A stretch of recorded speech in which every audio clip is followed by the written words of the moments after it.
Hello everybody, and thanks for checking out my review of the Seiko SRPE03, also known as the King Turtle. The Seiko SRPE03 holds the similar design choices that respect the tradition of the classic Seiko Turtles, dating back to the original with some welcome upgrades, earning it the name King Turtle. Now if you like this review, please click the thumbs up, subscribe, and hit the bell for notifications. Alright, so now to get into the unboxing, you have a plain black box with the Seiko logo on the top here. You have a little writing on the back, and opening up the box, you have the watch's box itself. Get into that in a moment. You have a little pocket here for the instruction manual, and it's written in multiple languages. And of course, you open up the silver box here, which also no writing on it, just a logo. And get a little cushion. You get your tag. A little pillow to keep it in place. Of course, you have the watch. The Seiko Turtle was first released in 1976 exclusively to the Japanese market. It arrived with 150 meters of water resistance along with the day and date. They call it the Turtle because of its curved, sloping cushion-shaped case, which resembles a turtle shell when looking at it on the wrist. This classic design has remained the same for the most part. Seiko's improved it over the years with more water resistance, more modern movements, and now with the King Turtle they designed it with higher-end materials, including Sapphire Crystal, ceramic insert, Waffle-style dial, the candy bar-shaped Cyclops magnifying glass along the day and the date. Now I'm reviewing the American version, which can display the day of the week in English or Spanish. Japanese domestic models can show the day of the week in Japanese or English. Now the size of the case is 45 millimeters wide, 47 millimeters tall, 13.2 millimeters thick. The lug width is 22 millimeters for strap changes, and it weighs 190 grams. Water resistance is 200 meters. Now this watch is versatile and could look great on the included bracelet on this model, rubber straps, or leather. Its drilled lugs on the side of the case make it easier for strap changes. The crown is located at the 4 o'clock, and I'm really surprised it was unsigned. The bracelet is oyster style with diver's extension. It uses a pin and collar design for sizing the links.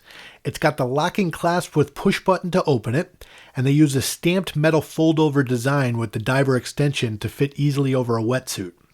Now I used to get confused with how it works. Now all you have to do to open up the diver's extension is to pull it open with your fingernail, you unhook it, and then to put it back you just fold it over, hook it in, and press it together to lock it. The face offers the textured waffle style design on the dial. Seiko uses superluminova application for the lume, and as with most Seiko divers, it glows real bright and it stays charged for hours. Here's how it looks.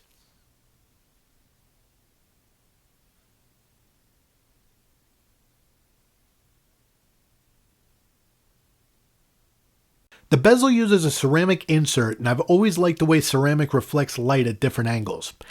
In some lighting and angles it looks like it's ink black, others look almost like liquid mercury. The dual-layered coin-style bezel has a smooth turning action with 120 clicks around the dial. The flat sapphire crystal has anti-reflective coating. Sapphire is a better material for scratch resistance, but it can shatter if it's hit hard enough, compared to hardlex on other Seikos, which can scratch easier, but it doesn't break as easy. Sapphire is also much clearer. The rear of the case shows the Tsunami logo polished in the center, with details of the watch movement, water resistance, steel, and sapphire on the brushed outside. Seiko uses the 4R36 automatic movement, first used in 2011. It's got 40 hours of power reserve. This movement hand wind and hacks. The date wheel starts the cycle of changing the day and date at approximately 10 p.m. and it continues to change through 2 a.m. It's always suggested not to set the day and date between those hours. Alright, now here's a wrist shot. Now of course I have 7.5-inch wrists, and one of the things that makes this really comfortable is with the diver extension curving up, it really sits nicely on the inside of the wrist.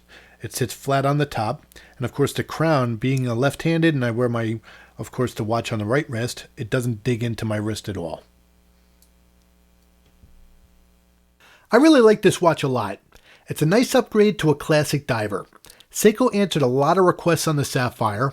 The drilled lugs make it much easier to change straps.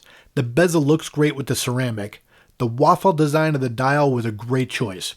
I personally like the Cyclops. A lot of people complain about it, but to me, this gives fans of the Turtle another choice for a more upscale version of a favorite of so many people. So I want to thank you again for watching my review of the Seiko King Turtle. If you liked the video, please click on the thumbs up, subscribe, and hit the bell for notifications of future reviews. You can also find me on Twitter at DougFNJ, and for great discussion of Seikos and many other brands that interest you, please check out watchyousseek.com. It's great discussion and awesome people over there. So I want to thank you again for watching, be safe, and have a great day.